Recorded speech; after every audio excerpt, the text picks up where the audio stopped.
Hamma tanishlarim savol beradi. Foydasi bormi panelingdan? Pulini beradimi davlat? Quyoshli klubi kanalimga obuna bo'linglar. Hamma savolga javob beramiz. Soliq.uz ilovasiga kiramiz. Quyoshli xonadonga kiradigan bo'lsak, pastki qismida kartaga pul o'tkazish bor. Shuni bosamiz. Pulimiz ko'rindi. Mart oyiga sotgan tokimizning puli bu. Shunda mart oyida to'liq sotganimiz o'tib, yana 25 kundan keyin obed paytida pulimiz ko'rindi. 835 kilovat sotganman. Tasdiqlashni bosdim. Mana pul kartaga o'tdi. Endi klik ilovasiga kirib turib, pul tushganini tekshirib olamiz hozir.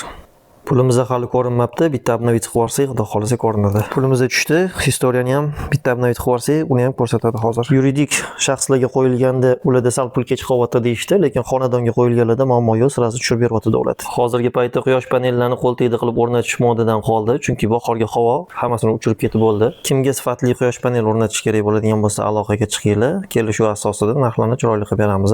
Kimga stabilizator kerak, kimga elektromobil zaryadkalari kerak bo'lsa, ular ham aloqaga chiqursin. Uni ham sifatli qilib o'rnatib beramiz. Quyosh panel o'zingizlar o'rnatadigan bo'lsanglar, maslahatlar kerak bo'lsa, Telegramdan yozaveringlar. Elektromobil zaryadkamiz tayyor bo'ldi. Terguvchatini tepaga ko'taradigan bo'lsanglar, o'sha quyosh paneldan oladi, pastga tushiradigan bo'lsanglar, davlat tokidan zaryad qilishni boshlaydi. Davlat tokida relay напряжение bor.